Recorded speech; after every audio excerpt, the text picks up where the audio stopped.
अगर आप सभी ने टोक्यो रेंजर्स देखा है तो कभी न कभी ये बात आपके दिमाग में भी जरूर आई होगी कि क्यों हानमा हर बार किसाकी के लिए अपनी जान जोखिम में डाल देता है। आखिर क्यों कुछ भी सोचे बिना बार बार ड्रैगन और माइकी से भिड़ जाता है। किसाकी जो हानमा को सिर्फ एक टूल की तरह यूज करता है और वो टॉप पर हानमा को नहीं माइकी को ले जाना चाहता है पूरे जापान पर रूल करने के लिए, और ये सब जानते हुए भी हानमा किसाकी का टूल बनने के लिए कैसे राजी हो गया। वेल, इसका जवाब हमें टोक्यो रेंजर्स के राइटर केन वाकुई ने खुद दिया है। उन्होंने एक पूरा चैप्टर सिर्फ हानमा और किसाकी पर बनाया है जिसमें हमें सारे सवालों के जवाब मिल जाएंगे। और जिन लोगों को स्पॉयलर्स की चिंता हो रही है, आप सभी को चिंता करने की कोई जरूरत नहीं, क्योंकि इस चैप्टर का असर आगे की स्टोरी लाइन पर बिल्कुल नहीं पड़ने वाला। वेल, अगर आप अभी तक इस वीडियो में मेरे साथ जुड़े हो तो मैं विवेक सिंह आपका अपने गैंग तोमोस ग्रुप में स्वागत करता हूँ। अब बिना कोई देरी किए आइए ये छोटा सा चैप्टर कवर करते हैं। तो चैप्टर के स्टार्ट में हमें जुलाई 2005 का सीन दिखाया जाता है जहाँ पर कुछ लोग जमा होकर किसी की लड़ाई देख रहे होते हैं। उनमें से एक पर्सन किसी को नोटिस करता है और वो जिसको नोटिस करता है वो और कोई नहीं, हमारा हानमा होता है। हानमा यहाँ अकेले 10 लोगों को पीट रहा होता है और ये देखकर सबके सब शॉक हो जाते हैं। फिर वहाँ के कुछ डेलिंक्वेंट हानमा के हाथों पे बने टैटू को देखकर हानमा को पहचान लेते हैं, व्हिच प्रूव्स हानमा माइकी से मिलने के पहले भी बहुत ज्यादा पॉपुलर था। इस वक्त हानमा की करंट एज 16 ईयर्स है और उसे देखकर साफ पता चल रहा है कि वो इन छोटे मोटे फाइट से बोर हो चुका है। उन सभी को पीटने के बाद हानमा अपने मन ही मन खुद से एक सवाल करता है कि क्या उसकी जिंदगी ऐसे ही बेरंग बीतने वाली है जब तक वो जिंदा है। तभी उस भीड़ में से कुछ लोग आते हैं और हानमा को आवाज लगाते हैं। हानमा उनकी तरफ मुड़कर देखता है और वो लोग हानमा से कहते हैं उन्हें किसी से मिलने जाना है, और ये बात और कोई नहीं मोबियस का लीडर ओसानाए कहता है। हानमा और ओसानाए उस पर्सन से मिलने एक बिल्डिंग में जाते हैं।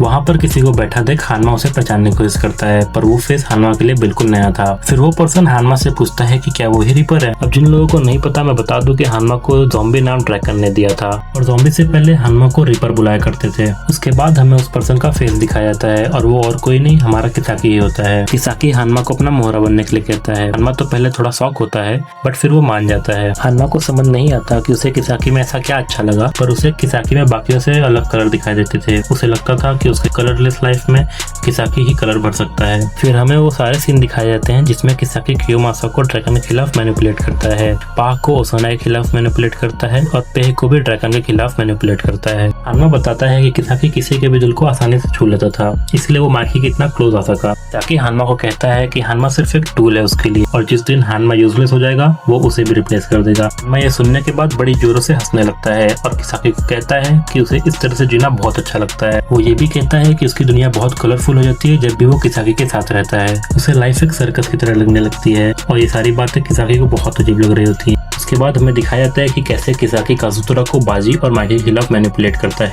युजुहा को ताइजू के खिलाफ मैनिपुलेट करता है और तोमन से निकाले जाने के बाद इजाना को मैनिपुलेट करता है। और हानमा को किसाकी की यही बात बहुत पसंद आती है कि वो बिना रुके बिना थके नए नए प्लान्स बनाता है और टॉप पर जाने के लिए लोगों को डिस्ट्रॉय कर देता है। एक दिन किसाकी हानमा से पूछता है कि वो हमेशा उसे फॉलो क्यों करता रहता है, तो इसके जवाब में हानमा उसे प्रॉमिस करता है कि उसके मरने के बाद वो उसे जरूर बता देगा। किसाकी ये बात सुनकर हंस देता है, which shows इन दोनों की बॉन्डिंग अब बहुत अच्छी हो चुकी है। बाद हमें वो सीन दिखाया जाता है जिसमें किसाकी और हानमा एमा को मारने जा रहे होते हैं। हानमा किसाकी से कहता है कि वो अपने हाथ गंदे क्यों कर रहा है, तो किसाकी बताता है कि वो बहुत ज्यादा डेस्परेट है। उसे ये भी पता है कि वो कोई लीड रोल प्ले नहीं कर सकता क्योंकि वो खुद को एक प्योरो मानता है। स्टिल उसे जो चाहिए वो उसे लेकर रहेगा। ये शायद पहली बार था जब किसाकी के ट्रू इंटेंशंस हानमा को पता चले थे। इसके बाद का सीन तब का है जब हानमा ने किसाकी को माइकी से बचाया था। हानमा किसाकी से कहता है कि ये तो बस शुरुआत है। हानमा को कोई अंदाजा नहीं था कि थोड़ी देर में कुछ ऐसा होने वाला है जो उसने कभी सोचा नहीं होगा।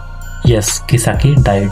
हानमा को अपनी आंखों पर बिल्कुल यकीन नहीं हो रहा था। किसाकी की ऐसी हालत देखकर हानमा रोने लग जाता है। हानमा को साफ देखकर पता चल रहा है कि वो कितना ज्यादा हर्ट हुआ है। फिर इसके बाद हमें सीधे जून 2008 का सीन दिखाया जाता है जिसमें हानमा किसाकी के ग्रेव पर आया होता है। हानमा किसाकी के ग्रेव पर एक बियर की कैन रखता है और उससे कहता है कि वो यहाँ पर उससे बात करने आया है जैसा कि उसने उसे वादा किया था। इसके बाद हानमा किसाकी को बताना शुरू करता है एक रीपर और पियरो के बारे में। पियरो किसाकी था और रीपर खुद हानमा था। और इसी के साथ ये चैप्टर यहाँ खत्म होता है। सो गाइस, आप सभी को एक्सप्लेनेशन कैसा लगा और किसाकी और हानमा की बैक स्टोरी जानकर कैसा लगा कमेंट करके जरूर बताना। अब वीडियो अच्छी लगी हो तो वीडियो को लाइक करो और चैनल को सब्सक्राइब नहीं किया तो चैनल को सब्सक्राइब कर लो। अगर लाइक करने पर वीडियो के कमेंट सेक्शन में हाइप करने का ऑप्शन आ रहा है तो हाइप भी जरूर दे देना यार, क्योंकि वीडियो को बनाने में बहुत मेहनत लगी है। अब मिलते हैं नेक्स्ट वीडियो में, तब तक के लिए टाटा बाय बाय और जय श्री राम।